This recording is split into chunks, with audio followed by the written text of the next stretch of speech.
¿Qué tal? Buenas noches. Comienza un nuevo programa de Cuestiones y Contrapunto. Hoy sin la presencia de Alan Fernando, lo tendremos con nosotros la semana que viene, pero regresó Flavia. Aquí ¿Qué tal? ¿Cómo estoy. estás, Flavia? Buenas noches. Garganta, Vamos mejorando. Se ve que hubo una ola de gripe fuerte y me agarró en algún lugar. Está bien. ¿Qué marcha la de ayer, Qué marcha multitudinaria. ¿Qué marcha? Una marcha, sí, la consigna es memoria, verdad y justicia. Pero yo agregaría que también se vivió en la marcha la resistencia y la alegría. La alegría de reencontrarnos. Y que fue una marcha política, claro, todas las marchas son políticas. Lo que no fue partidaria, política partidaria. Y la alegría, esa alegría de reencontrarse, se ve en los rostros de la gente.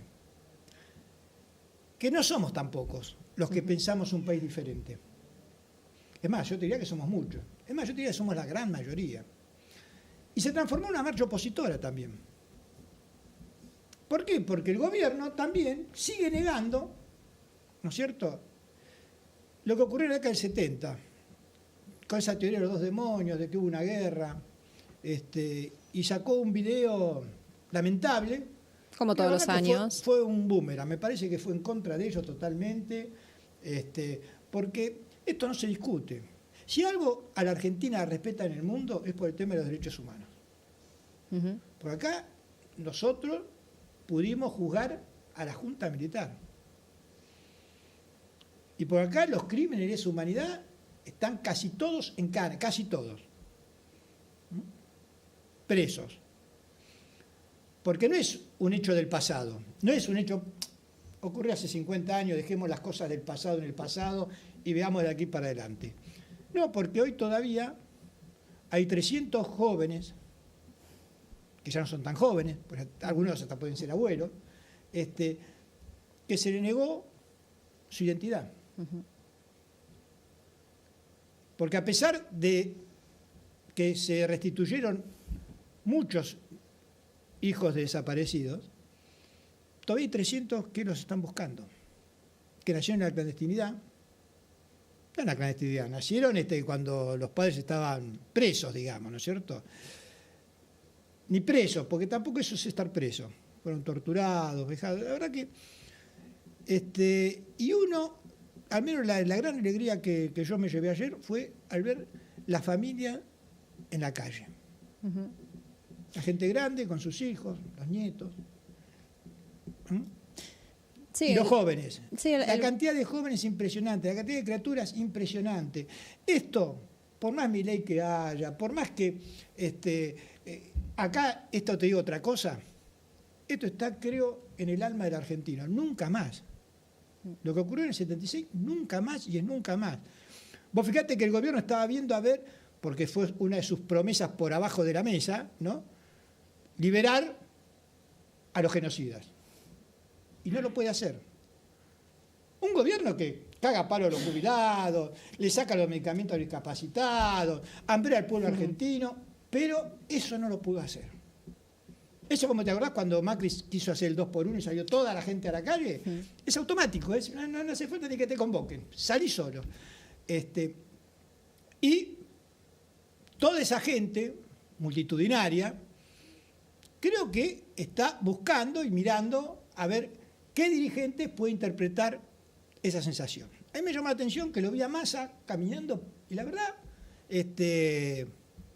la gente lo recibía bien. Lo vi también a Kicillof con las madres. Él siempre está con el tema de las madres, no es de ahora, digamos. Y también la gente, porque más allá de los aparatos, más allá de las banderas, vos te das cuenta en el que va por la calle. Porque también la mayoría, la inmensa mayoría de gente que fue por la suya. Y otra cosa, no había un cana, no había un policía, no hubo ningún problema.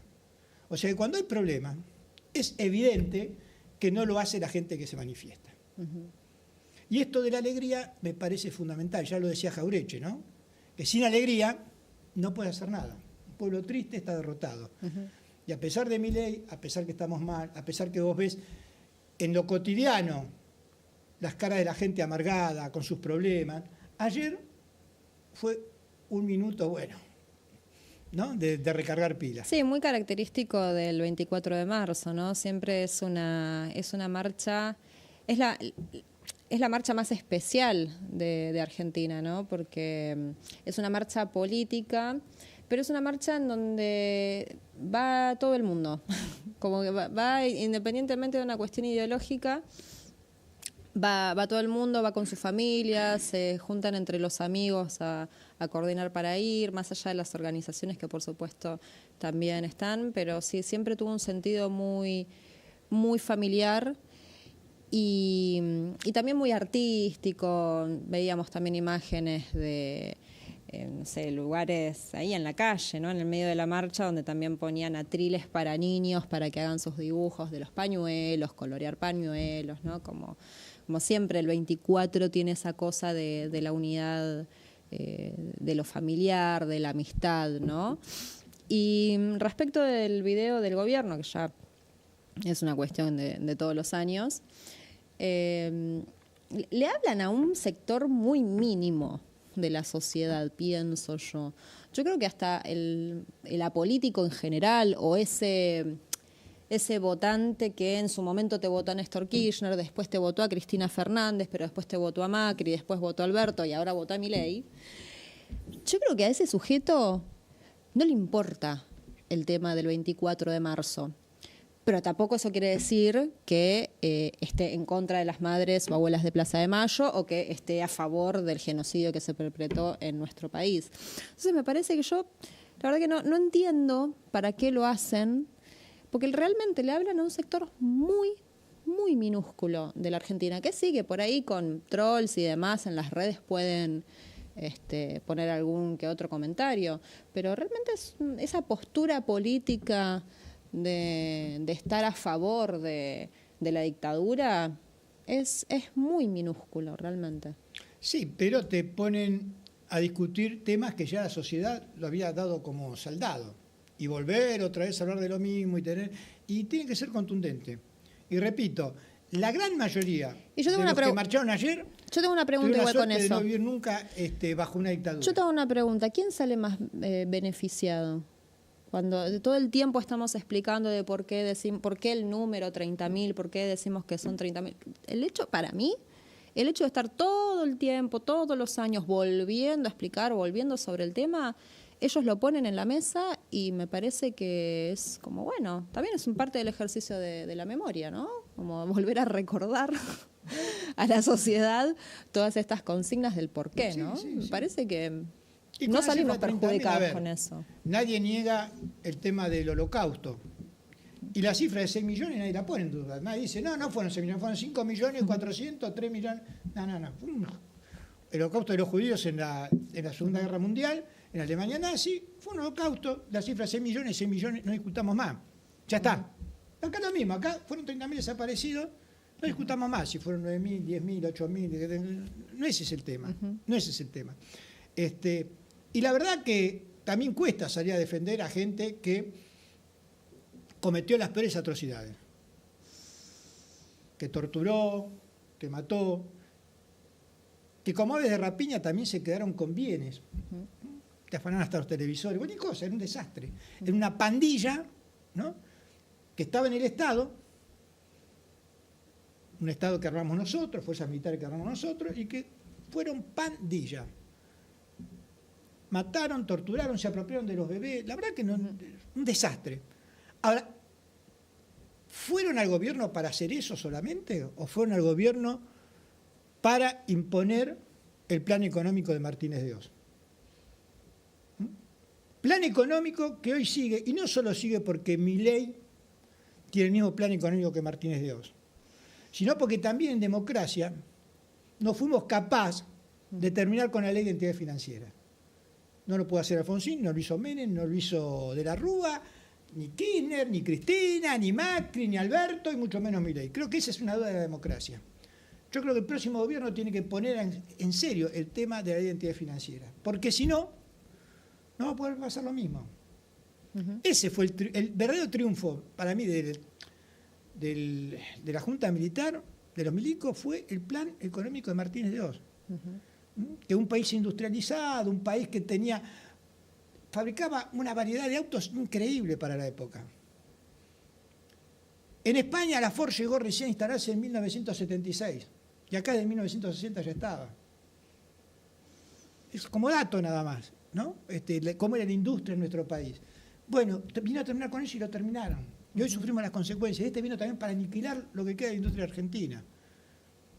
Y con la misma receta, y hasta la misma propaganda, y hasta la misma cifra. Hay un video que circula de Martínez de Oz hablando del 17.000% de inflación de Isabel Martínez de Perón. La misma cifra que dijo Milei. ¿Es casualidad? No es casualidad. Y con nuestros invitados vamos a hablar también del 76, lo que fue el 76, porque digamos, no solo fueron los milicos, fue un golpe cívico-militar, ¿no? Donde hasta el propio peronismo algunos se borraron, otros hablaban del militar democrático, Balbín también no quiso tomar la posta y se iba a votar a los pocos meses, en octubre de ese año iba a haber elecciones. O sea, acá fue toda una conjunción de cosas, ¿no es cierto? Pero bueno, hoy tenemos dos invitados. Uno de ellos es diputado nacional, dirigente del Partido Obrero, Néstor Pitrola, y el otro es un escritor, poeta, militante, ¿no?, de toda su vida del peronismo, Roberto Coco Zurra. Así que vamos a una pequeña pausa y luego estamos con Néstor Pitrola. Perfecto.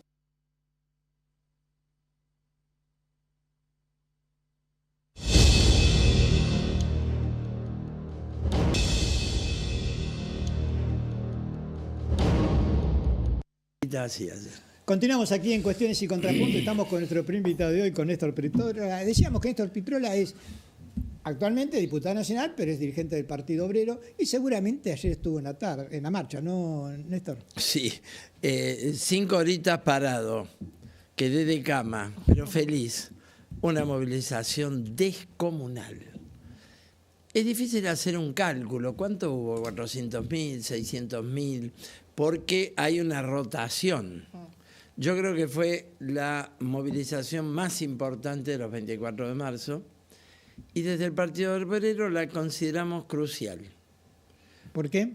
Con vistas al pasado y al futuro, a ambas cosas, ¿no? Porque estamos ante un régimen podrido que es el de Milei, que es negacionista del golpe genocida. No es un tema menor. No es un tema menor no solo desde el punto de vista de justicia y castigo, que sigue siendo una lucha actual, por los 300 jóvenes o no tan jóvenes que no tienen su identidad, pero también por más de 300 milicos que siguen vivos y están impunes, también porque los otros están, algunos en cárcel de oro, como en Campo de Mayo, Astiz y compañía, otros, la mayoría, en domiciliaria en los últimos años de su vida, domiciliaria que no las cuidan mucho, ¿no? Hay varios sin tobillera, hay que seguir luchando. Pero el aspecto del futuro es clave.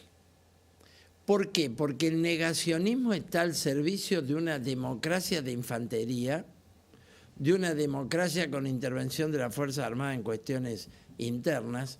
Este muerto político de Adorni anunció hoy que el 10% de las privatizaciones va a ir para comprar armamento. Ya uno piensa por el momento que están del tomate, en un país hundido, ahogado, quebrado, en bancarrota, con las familias que no llegan a fin de mes, que pierden el trabajo y que están endeudadas hasta acá. El tipo dice, vamos a comprar armas.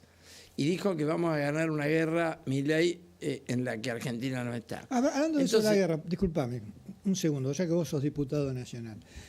¿En el Congreso no van a decir nada al respecto? ¿No va a interpelar a Milei por el tema esto de la guerra? Nos metió en una guerra donde, porque según él, la vamos a ganar, con lo cual estamos en una guerra donde está Estados Unidos, Israel y nosotros. Me la dejaste picando porque el Partido Obrero es una de las únicas fuerzas políticas que plantea el juicio político ya. ¿Hay algún otro proyecto? ¿Han presentado algún proyecto ya Estamos elaborándolo porque hay que meter mucho. Sí, con todas las novedades del caso mucho. Libra. Tenemos ya un proyecto de la diputada Vanina Biasi, no, pero se desactualizó, ¿no? Y nosotros vamos a meter todo. Vamos a meter todo porque ahora va a haber interpelación. El tipo no va a venir. pero hay un pedido de interpelación, lo firmamos. Pero hay que ir al juicio político. Nosotros no estamos contando los porotos a ver si nos alcanzan los diputados para 129. Así nada te va a salir. Obvio. Porque tenés comprado los gobernadores, tenés comprada la burocracia sindical, una serie de actores que están sosteniendo la gobernabilidad de Milei. Los gobernadores mineros, esto y el otro. El Congreso institucionalmente... Pero haga algo en contra de la guerra, no estamos en guerra nosotros. Pero lo tenemos que arrancar con el movimiento popular. En la calle, el movimiento popular. Y la cuestión de meternos en una guerra en la que no estamos, por supuesto hay que incluirlo en toda la interpelación y hay que incluirlo en la cuestión del juicio político. Por supuesto el elemento central es el caso Libra. Por muchísimo menos que eso caen presidente en cualquier lugar del mundo.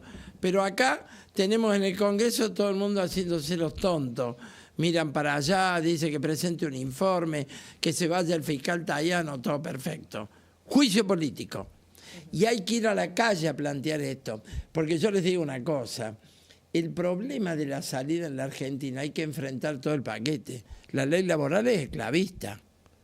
La cuestión de la deuda nos llevan al 10º default. Cae Donald Trump porque no lo eligen, porque pierde las elecciones en noviembre, entra en el tobogán. Hay muchos que dicen, en noviembre es el principio del fin de Milei. Tienen razón, por supuesto. Como está hoy Trump, noviembre es el principio del fin de Milei.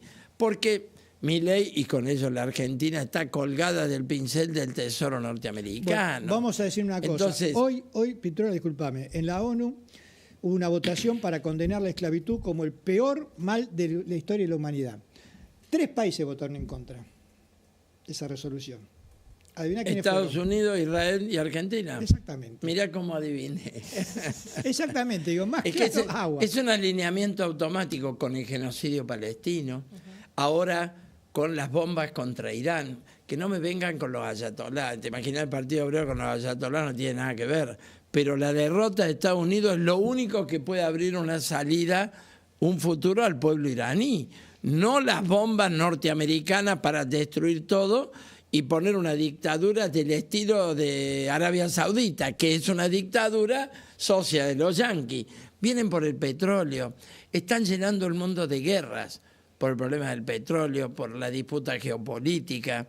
Y Milei es un agente total de eso, un entregador de los pocos recursos estratégicos que tiene la Argentina. Te digo que dentro de Estados Unidos hay gente que dice que Trump en realidad está siendo sometido a un poder extranjero. En este caso, a Israel más concretamente. Porque dice que esto interesa más a Israel que a Estados Unidos. Y que se metió en un pantanal, ¿no? Porque, a ver, los persas juegan en primera hace 2500 años contra los griegos. O sea, que viene de su historia, digamos. Y no puedes exterminar a todo un pueblo. 90 millones de habitantes son aparte. Sí, son 90 millones. Lógico. Y cuanto más larga... Le fue mal en Irak, imagínate cómo le puede ir en Irán. Pero eso de que es por Netanyahu tiene una parte de cierto, pero recordemos que bombardeó Venezuela. Y no por ninguna cuestión democrática. Ahora en Venezuela gobierna todo el mismo régimen de Maduro sin Maduro, pero para quedarse con el petróleo. Ahora es un protectorado virtualmente. Venezuela es un protectorado norteamericano. América Latina tiene que ponerse de pie contra esto. Milei es la punta de la ultraderecha en América Latina. Y creo que es un paquete.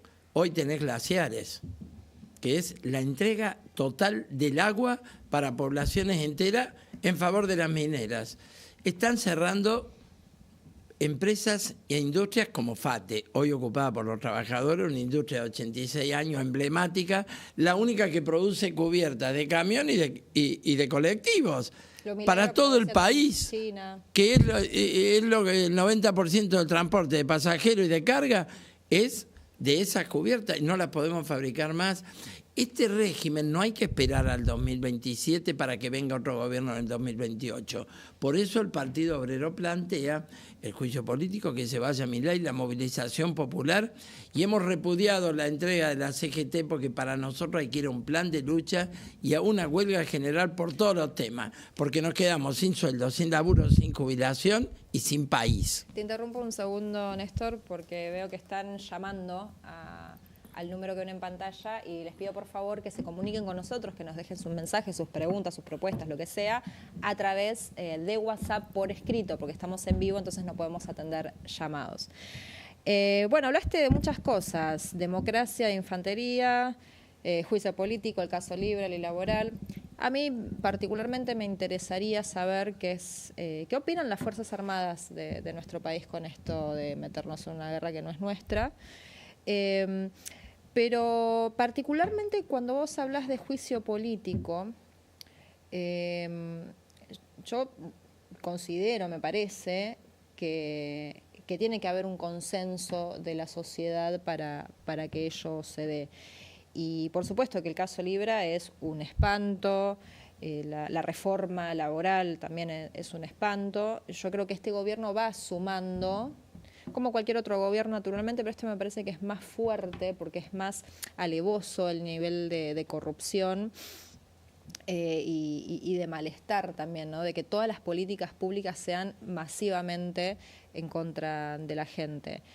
Pero también hay una teoría que dice que en la medida que este gobierno siga manteniendo un dólar barato, y ahora también se especula con que 2026 va a ser un año récord en materia de créditos hipotecarios para la clase media, que esto se va a seguir sosteniendo y que la gente lo va a seguir apoyando. ¿Vos cómo ves esto? Mira, el asunto de la revalorización del peso artificial, porque las monedas se revalorizan cuando hay crecimiento económico. Esta revalorización del peso es trucha. Está al servicio de la bicicleta, del carry trade. Una alta tasa de interés y entran en un dólar que aparte baja, entonces se llenan de oro determinados capitales. Eso dura muy poco. Vos fijate que el riesgo país sigue rondando los 600 puntos, no caminó. La inflación que iba a empezar con 0 en agosto pasado, que iba a empezar con 0 en agosto que viene, ahora Caputo dice que va a ser con 1 en octubre y Milei dijo que van a terminar con la inflación en el próximo mandato, al final del mandato. Son truchos. Un día dice que bajaron 15 millones de pobres, otro día dice que bajaron 11, se le quedaron 4 millones por ahí en el bolsillo. No, pero aparte con los millones de pobres arrancó, es una... Hay un... Luis Arijala, creo, en febrero de este año, un corto donde aparece Milei diciendo bajamos 9 millones, y la fecha en que lo dijo. Sí. ¿No? Al mes bajamos 10, al mes bajamos 11, al mes bajamos 13, al mes bajamos 15, hoy estamos en 16. Cualquier cosa. Después vuelven a decir 11. Sí, cualquier cosa. Y dice, en la apertura de sesiones, un tema muy vigente hoy por la audiencia de Glaciares, dice en la apertura que va a haber 1 millón de puestos de trabajo de la minería. Ese bolazo no resiste nada, es como el terraplanismo o el negacionismo del calentamiento global, son cosas parecidas. La minería tiene en este momento 10.670 puestos de trabajo efectivos, mineros. Y puede haber algunos puestos más. Hay puestos providenciales cuando se hace la obra civil, pero duran un tiempo de la construcción y después se acaban. La minería jamás puede dar esos puestos de trabajo. En cambio, tenés FATE ocupada, que es un emblema, tenés varias ocupadas también en Tierra del Fuego, metalúrgicas, y hay otras que no están ocupadas porque los sindicalistas no la ocupan y la pobre gente se va a la casa. Pero están cerrando ya 23.000 empresas en el país. Yo creo que no hay un consenso social con este gobierno. Creo que hay un cierto giro político hoy en la población y creo que está muy sostenido por el default de la oposición. Vos date cuenta que la ley de glaciares la van a votar los diputados peronistas de San Juan, una provincia que toma solo agua del deshielo de los ríos Jáchal y San Juan, en particular del río de San Catamarca, Juan. Jalil. Catamarca, lo mismo. le van a votar esto. Bueno, entonces acá hay es un peronismo que tiene hay traidores articulados, lo llamo yo, ¿viste? Hay una pregunta. Siempre aparece el traidor y le votan a Milei. Milei no se podría, te termino, no se podría sostener. La ley de financiamiento universitario se votó 5 veces. Cuando se votó la ley, cuando voltearon el veto y cuando volteamos el capítulo 11 del presupuesto. 5 veces el tipo no la cumple.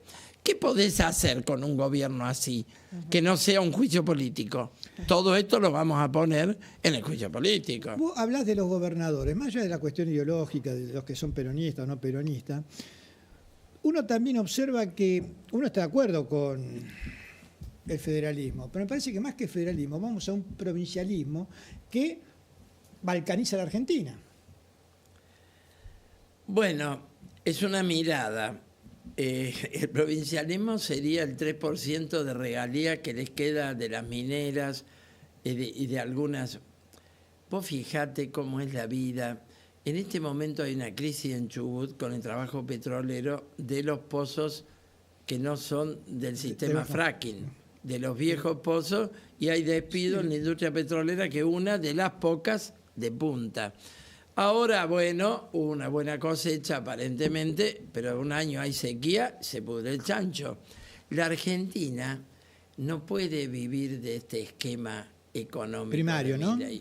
Entonces, ahora quiero poner de relieve que lo han apoyado todas las cámaras empresariales, incluida la UIA y todo lo demás, con la reforma laboral. La misma que lo apoyaron, bancan. la misma que apoyaron el golpe del 76. Por supuesto. Entonces no hablemos del modelo. La unión industrial no es industrialista cuando se va a atacar a los trabajadores. El golpe del 76 fue para acabar con el gran proceso obrero que inició el Cordobazo. Había un movimiento obrero indomable. Y la unión industrial dijo, vamos con el golpe. Aunque después quebraran varios, pero ojo, Madame Quintanilla se llenó, que cerró FATE, Paulo Roca, con la estatización de la deuda privada. Sí, por favor. Digamos, esto era fácil. Las ganancias eran para estos empresarios. Y las deudas las pagó el pueblo argentino. Y Martínez de O era miembro del directorio de Asindar. Bueno, así Macri. que nadie... Sí, que bueno, nadie Macri, Macri, bueno.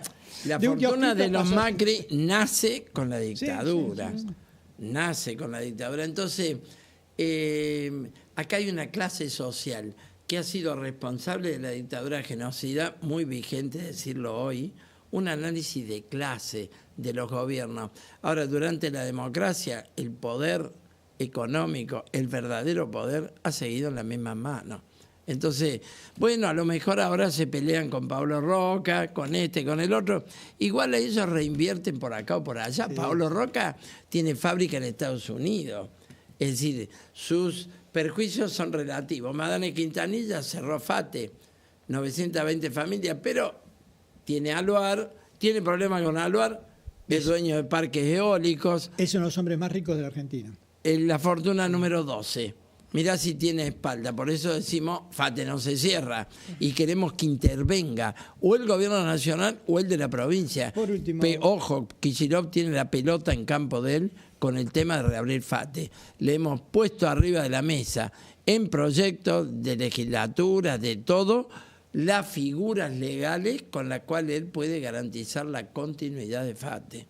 Existe en la legislación argentina. Ocupación temporánea, pone a andar la empresa, después hablamos. Por razones estratégicas. Sí, obvio. Por último, Petrola, ¿vos estás observando en el aire un cambio de clima? Sí. Tuve un debate en el Comité Nacional y me dijeron los compañeros, esperemos un poquito. Pero de esto hace 15 días. Creo que ahora me dirían, hay un cambio de clima. Un comienzo, es incipiente, hay que ver, porque eso tiene que tener una traducción política, hay que unir las causas populares, discapacidad, jubilados, pediatría, universidad, glaciares, tenemos que unir. Ayer vi una imagen en la marcha, que por estas cuestiones, una columna del Frente Renovador de Massa, con una columna, se encontró con una columna del movimiento al socialismo, no, movimiento al socialismo. Y todos dijeron, bueno, no, Ningún problema, digamos. No. Nosotros entramos con una columna de muchos miles, después nos juntamos con lo de los compañeros del PTS, hicimos un acto propio al final, porque nosotros planteamos nuestras consignas, nuestro planteo contra la represión de ayer, de hoy, por el no pago de la deuda, contra la burocracia sindical, lo nuestro. Pero nosotros vamos fraternalmente, y es un día de fraternidad en la lucha. Nosotros nos vienen jodiendo en estos días porque está para arriba el Frente de Izquierda en las encuestas y nos vamos a unir con el peronismo. No, nosotros no nos vamos a unir. Pero en la lucha y en la calle no le pedimos el carnet a nadie. Obvio. Gracias por venir. Al contrario, gracias a ustedes. Vamos a un corte y en un minuto continuamos con más cuestiones y contrapuntos.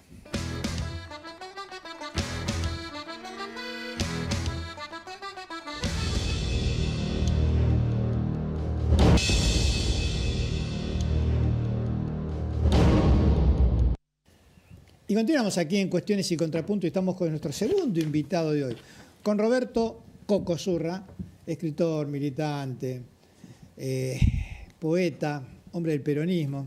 Y también, ¿no? Me dijo fuera de micrófono, ¿no es cierto? Ciencias políticas, ¿no? Profesor, querido, soy docente. Profesor docente de ciencias políticas.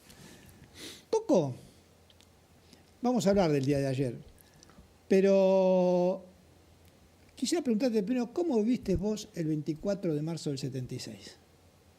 ¿Qué estabas haciendo? Nosotros nos fuimos de un plenario que hicimos ahí en Bartolo, en la calle de Bartolomé Mitre, al 3000 y pico ahí, a una cuadra de donde fue ese incendio de Chabán, ¿viste? Que sí, donde 198 pibes. Sí, en el 11.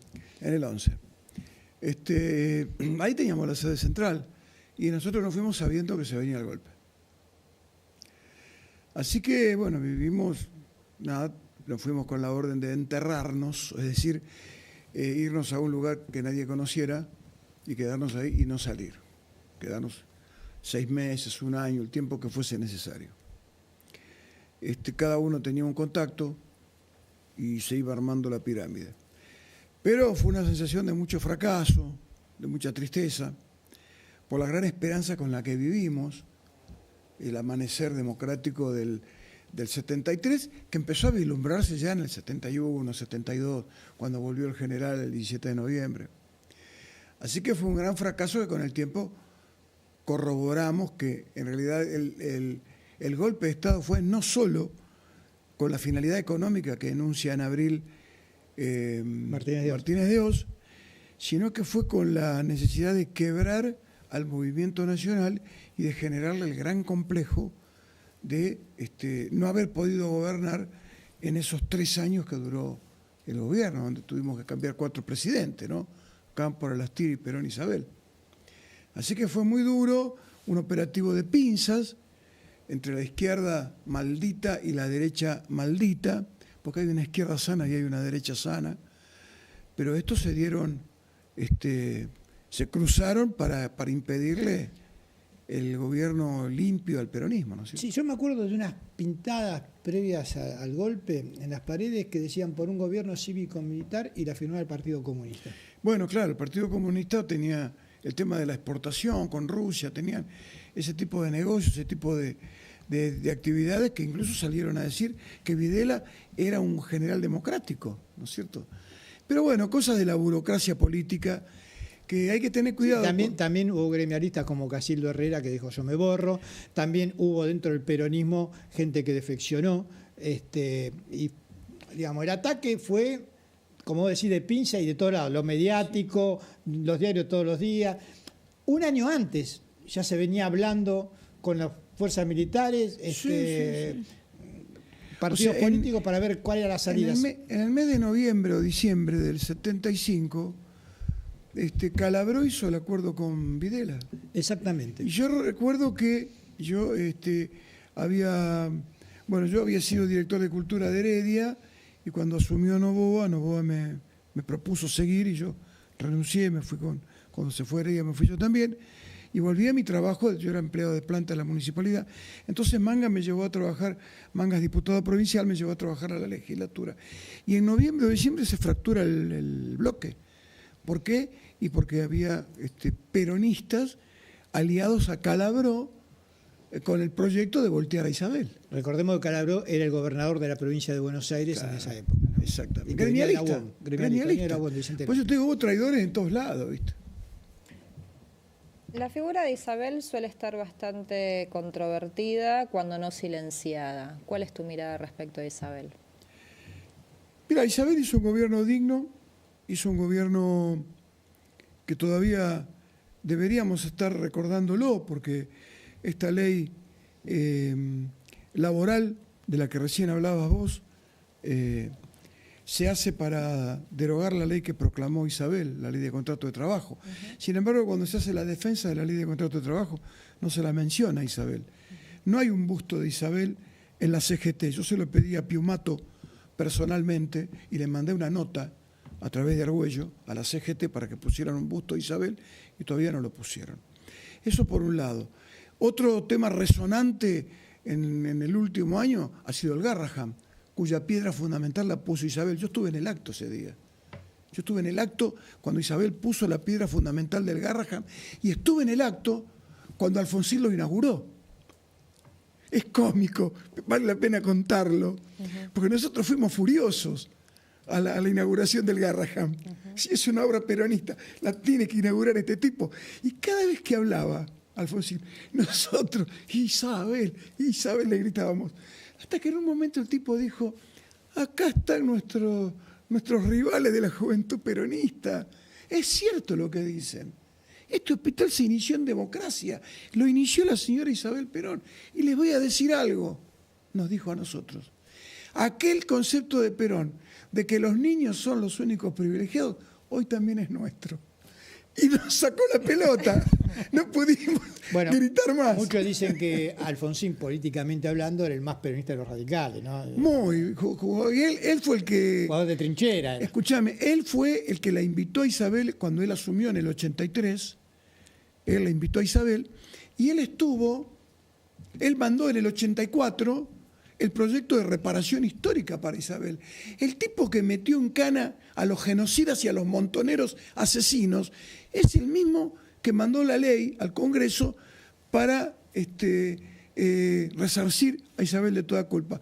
Así que en líneas generales, eso tiene que formar parte de la historia. Muchos progresistas y muchos socialdemócratas se olvidan de eso.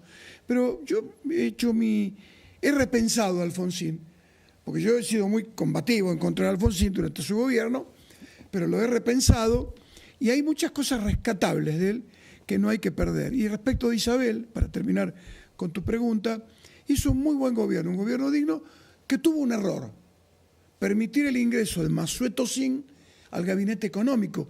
Massueto Sin es el ideólogo de Martínez de Hoz, no era un cadete de Martínez de Hoz. Exactamente, y fue el que uno de los llevados del Rodrigazo, recordemos que... Y él fue el que promueve el Rodrigazo. Eso fue un error, y hay que asumirlo como un error del peronismo. Fue un error. Bueno, López Rega también fue un error para... No sé si fue un error, López Rega, pero lo dijo en más de una oportunidad.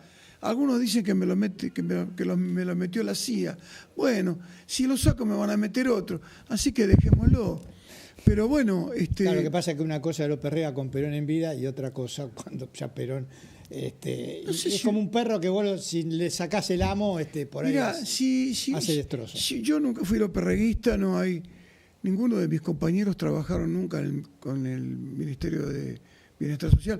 No hay ninguna foto de ninguno de mis compañeros con López Rega. No vino nunca a hacer una charla para nosotros. No hay ninguna nota nuestra firmada en las bases. Quiero decir que no hay ninguna relación con López Rega. Pero si nosotros tenemos en cuenta de que fue secretario de Perón y después secretario de Isabel, que fue ministro de Bienestar Social, y además le queremos creer que fue el creador de la AAA, tenemos que suponer que tenía una cabeza más grande que la de Napoleón, un tipo como eso. Yo personalmente no creo que haya sido así. Creo que López Rega no fue tan inteligente y creo que la AAA es una creación de las tres Fuerzas Armadas. Estoy convencido de eso. Nadie podría armar un aparato de inteligencia en 2 años, porque López Rega asume en mayo del 73 y se va en julio del 75. En ese periodo no se puede armar un aparato de inteligencia, de logística, de infraestructura, de personal, tan prácticamente perfecto como fue la AAA. Creo que la AAA fue una creación y que López Rega quizás participó. Quizás participó algún otro también, civil, algún otro funcionario. Eso no pongo la mano en el fuego por nadie. Pero me parece que asignarle a él la creación de una cosa así, me parece que darle más importancia de la que tiene intelectualmente hablando. 50 años después, ¿estuviste ayer en la marcha? Sí, claro. Estuve y fuimos para curiosear, nos metimos en la Universidad de las Madres, Sí. ¿no? Estábamos con Cristina Heredia, con Ana Luz Valor, con el Gordo Colia, con el hijo de Lorenzo Pepe, un montón de compañeros. Nos metimos y bueno, ahí sacamos algunas fotos y todo, y después no pudimos salir. ¿Por qué? Porque venía Axel. Así que lo vimos pasar, estuvimos ahí. Después yo me fui, me abrí de ellos, me fui a recorrer la plaza y vi un colorido muy lindo. Un colorido muy lindo, muy... es una fecha que hay que respetar.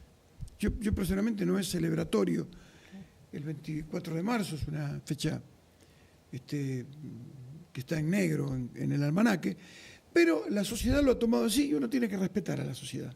La sociedad lo ha tomado así, lo celebra.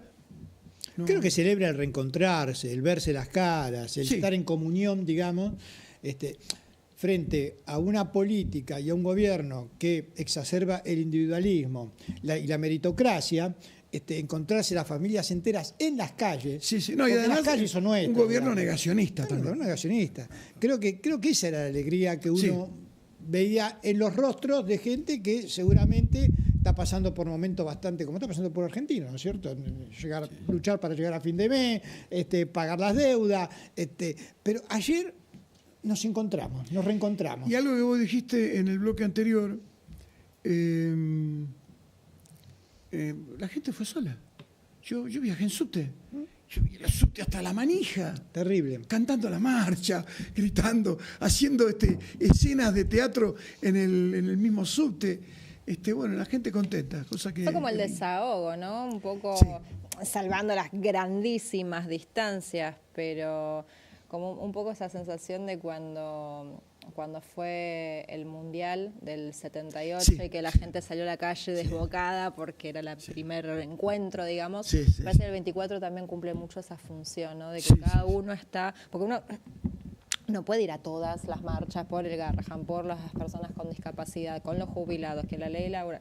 Digo, también hay una política un poco de shock en ese sentido de abrir un montón de frentes a la vez, y el 24 es como que se unen todos y se reencuentran, ¿no? Y además el 24 tiene la característica que es horizontal, no es una marcha partidaria. Yo fui con una remera mía que tiene la imagen de Perón, me encuentro con un joven, muy joven, adolescente, que decía ingleses y una puteada inmensa, no sé de cuántas palabras. Bueno, pero entonces también... me dice, compañero, es más o menos lo mismo. Una cosa muy piola del pibe. Yo recuerdo otros 24 de marzo anteriores a 2003, por ahí por 2003, donde cuando íbamos con la remera de Perón había un par de insultos, o como que no éramos bienvenidos. No, yo siempre voy con la remera de Perón y nunca será porque soy viejo, nunca será que voy con el bastón, nunca nadie me dijo nada. Al contrario, a mí me lo han celebrado. He visto otros con remera de Perón, pero bueno, es un... No, es que hay una cosa que es cierta, digamos. El peronismo durante casi 2 décadas miró el tema de derechos humanos medio de costado. El peronismo no integró la Comisión de Derechos Humanos. Por eso estoy diciendo, medio de costado. Yo me acuerdo de una charla que tuve con Mario Cafiero, mirá, en el año 99. Y hablábamos de estas cosas. ¿Por qué si la mayoría de los desaparecidos eran peronistas, por qué el peronismo no toma este tema? Y esa es la discusión que había. Aunque no hubiese sido la mayoría. No, pero digo, teniendo la mayoría, claro. De la misma manera que los delegados en la fábrica, la cantidad de obreros desaparecidos es impresionante. Digo, ¿por qué la CGT no toma este tema? Y el movimiento peronista, ¿por qué no toma este tema? Y hay que reconocer que lo comenzó a tomar cuando vino Néstor al gobierno. Sí, claro. Eso hay que reconocerlo y fue natural, digamos. Digamos, porque claro. Esto también habla de que las cosas no son tan lineales, ¿no es cierto?, en nuestro país. Totalmente. Y me parece que ayer lo que quedó bien marcado en las calles fue que, bueno, acá estamos nosotros. Acá estamos nosotros, no estamos derrotados, y no estoy hablando partidariamente, digamos, la gente fue gente de distintas ideologías, Sí. digamos, pero cada uno se veía eso. No estamos derrotados. Y por supuesto fue una gran marcha opositora, obvio. Ojalá obviamente. se tenga ese concepto. El único día, la única jornada en la que el pueblo puede actuar de conjunto, que es la jornada electoral. Si nosotros logramos consensuar una fórmula que integre a las mayorías, que sea representativa de las mayorías, creo que el 27 recuperamos el poder. Sí, lo interesante es ¿para qué? Sí, bueno, el acuerdo tiene que ser programático. El acuerdo nacional, el acuerdo provincial y el acuerdo municipal. Y cuando te digo programático, voy a decir algo que no sé si voy a poder volver a 3 de febrero después de decir esto. Pero yo creo que el peronismo tiene que buscar un acuerdo con los liberales. Yo creo que los partidos fundacionales de la política argentina son el Partido Unitario y el Partido Federal. El Partido Unitario deriva después en el liberalismo que crea Rivadavia y el Partido Federal deriva después en el irigoyenismo y en el peronismo.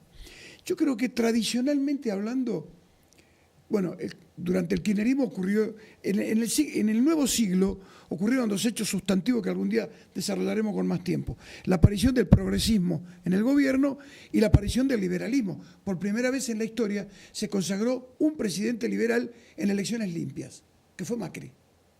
Antes en la historia nunca había un presidente liberal electo. Confesadamente liberal. Y tipo, ganó diciendo soy liberal. Bueno. El país está lleno de liberales. Cámpora sacó el 49,5, hubo un 51,5 que no lo votó. Bueno, entonces yo creo que tenemos que empezar a hablar. ¿De qué tenemos que empezar a hablar? De los problemas comunes. Y yo creo que tenemos que buscar a esos liberales con los que tenemos coincidencias en algunas cosas. Yo esto lo hablé con un amigo mío, muy libertario, tremendamente libertario, y me dijo, ¿en qué podemos ponernos de acuerdo? Te estaba por hacer esa misma pregunta. Y yo le dije, y te pregunto a vos, suponete que vos sos la libertaria. Ponele, juguemos a eso. Dale, me presto. ¿Vos estás de acuerdo con que limpiemos el riachuelo? Sí, por supuesto. Bueno, yo también, anotá. Pero yo no soy libertaria. Anotá, le dije a mi amigo, anotá. Ahí tenés un tema. Digo, es un tema universal, ese, bueno, ¿quién va a estar en contra de eso? Pero tenemos que buscar cuestiones comunes, porque no todos los libertarios son enemigos de la obra pública, no todos los liberales son enemigos del Estado, no todos los liberales se van a enfrentar con los discapacitados, con los docentes. No creo que todos sean así. Bueno, tenemos que buscar puntos de coincidencia, porque si no esto termina en una guerra civil. Bueno, esto que vos decís, a mí me ha pasado varias veces, sobre todo de viaje, en donde me da la sensación de que cuando nos ponemos a hablar con personas con distintas ideologías o distintos posicionamientos políticos partidarios, cuando nos ponemos a hablar de los problemas de la educación, llegamos a conclusiones, llegamos a coincidencias. Cuando nos ponemos a hablar de inteligencia artificial, de qué está pasando con las nuevas tecnologías, digo, como hay un montón de cosas que decís, che, la verdad que no somos tan distintos. La lucha contra las adicciones. Por ejemplo, Claro. cuestiones de salud mental y demás, sí. Pero me da más la sensación de que por ahí, por abajo, sí, uno puede ver y dialogar estas coincidencias, pero que en el plano de arriba de lo político profesional, esto no estaría sucediendo. Como que están más, a mí me da la sensación, de que están más pendientes de a ver quién es el candidato en 2027, a ver si me puedo posicionar y a ver y cuáles, ¿no? Porque no sabes lo que pasó con el intendente como no la rosca de la rosca de la rosca que no le importa a nadie. Sí, lo que pasa es que me parece que los gobiernos, más allá de las ideologías y más allá de los amagues, el centro para mí es, vos estás a favor de otorgar derechos o de mantener privilegios. Totalmente. Y los gobiernos o otorgan derechos o mantienen privilegios. Totalmente. No hay otra cosa. Entonces, ahora, ¿estamos de acuerdo? ¿Qué derechos son los que hay que otorgar, los que están faltando? Claro, y en eso, trabajemos en eso. Yo creo que hay que trabajar, hay que buscar coincidencias en eso. Coco, gracias por haber venido. No, gracias a ustedes por invitarme. Y a ustedes también por habernos permitido entrar en sus hogares. Nos vemos la semana próxima, miércoles, 21 horas para más cuestiones y contrapunto. Han sido ustedes muy, pero muy amables.